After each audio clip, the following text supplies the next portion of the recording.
channel. We're still here in Romania, Bucharest.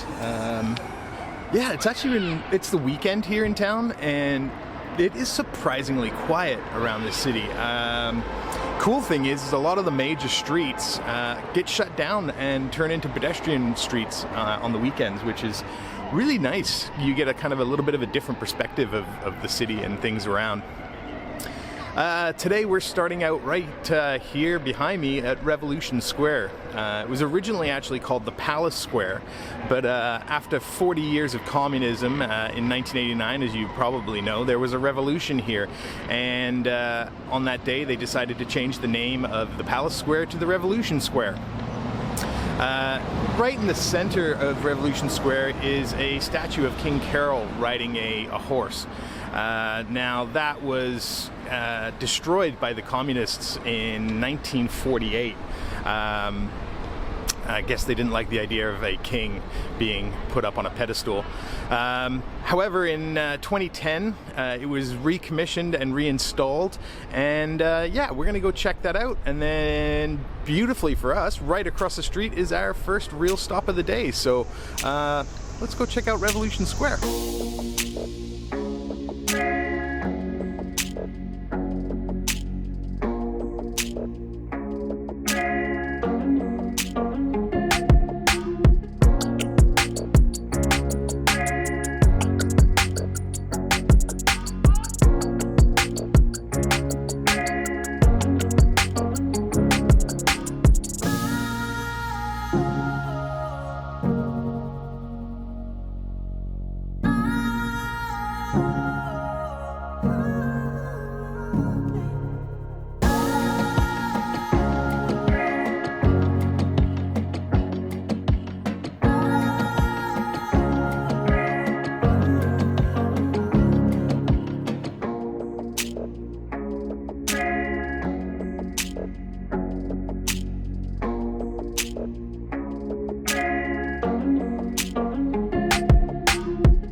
So that's the Revolution Square. Now we're going to head right across the street to the Royal Palace of Bucharest. It's no longer actually a palace. It's now houses several art galleries, including the National Art Gallery. Originally, there was a mansion built on this property in 1812. In 1926, a fire pretty much destroyed it, and it was completely demolished. A new palace was then built in 1937, and that's the palace that stands here today. It went through an extensive renovation in 2013, restoring it back to its kind of glory. And yeah, in 1948, the palace was turned into the National Art Gallery, and ever since then, more exhibits and different types of art have been included into the gallery. And so, yeah, let's go check it out.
was the National Art Gallery of Romania. I hope you guys enjoyed that little excursion through there.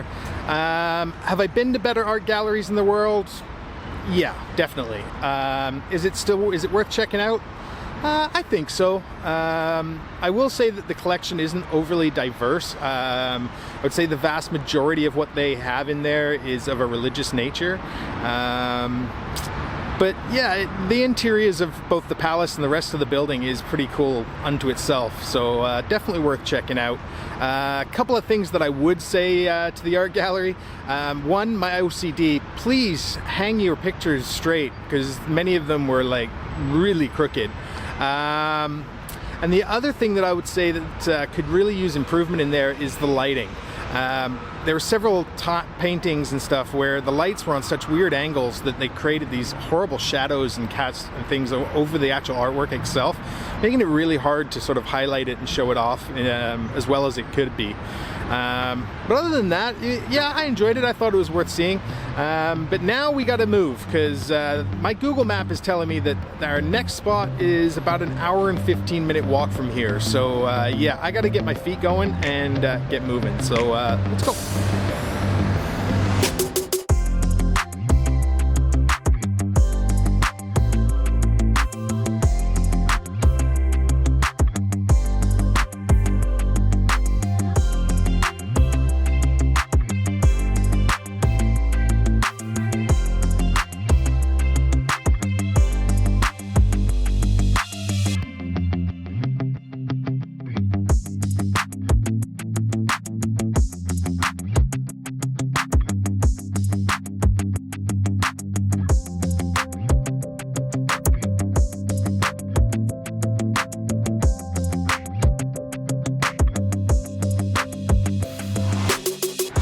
Well, looking at that, you might think we've actually come back to France and we're in Paris, but we're not. We're still here in Bucharest.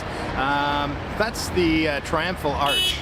It was built in 1878 originally out of wood, but this one was built in 1922. It was then renovated in 1936 and again in 2014. This one commemorates the Romanians' victory in the First World War, and also the coronation of King Ferdinand. Yeah, kind of a unique stop on the way to our next one.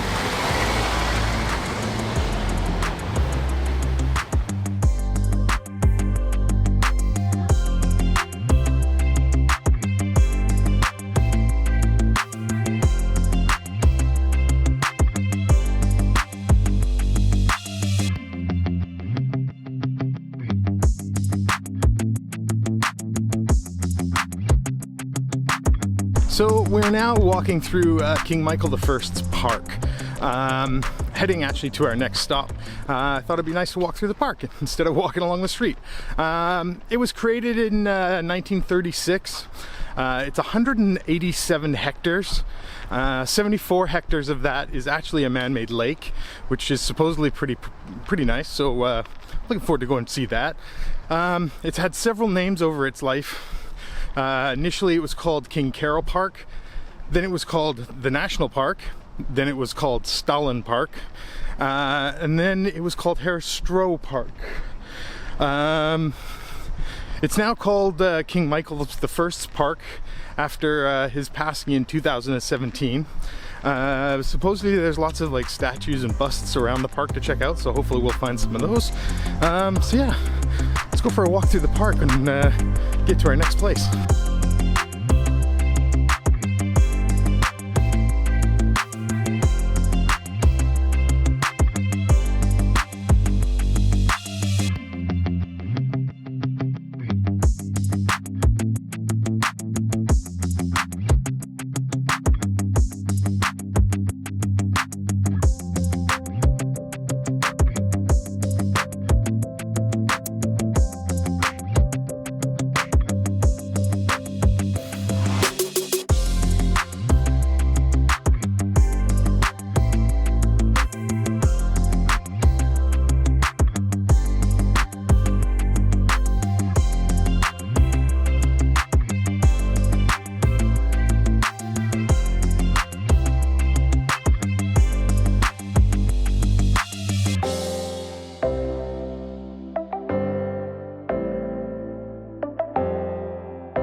Well, we're now at our final little destination of the day, and it's called the Village Museum. It's actually still located inside King Michael I's park.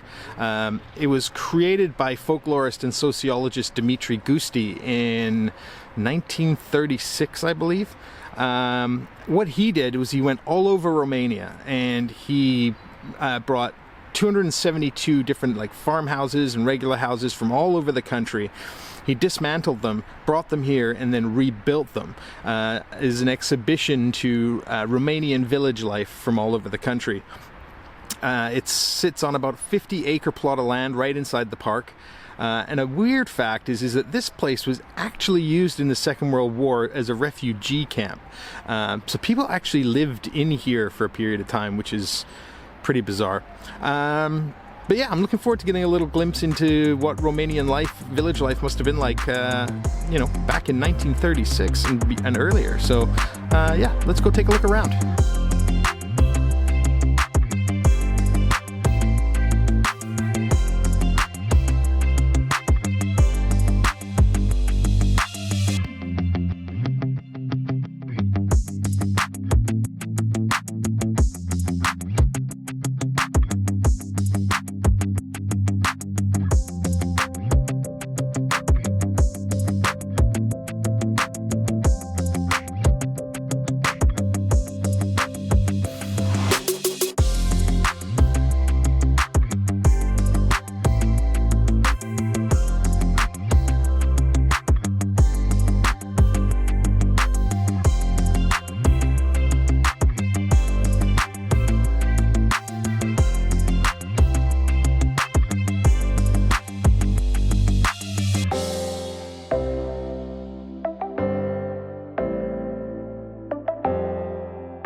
Okay, so that was the Village Museum, our last stop of the day.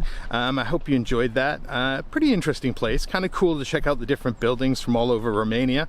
I think the most impressive thing for me, more than anything, is just the sheer undertaking it must have been going around the entire country, finding all these buildings, dismantling them, shipping them all here, and then rebuilding them all. Yeah, I can't imagine trying to undo that. But yeah, next video we're actually going to be heading out of Bucharest on a day trip, which should be interesting and pretty fun. But yeah, that's going to be it for today's video. Hope you guys liked it. If you did, please like and subscribe to the channel. And yeah, we'll see you guys next time.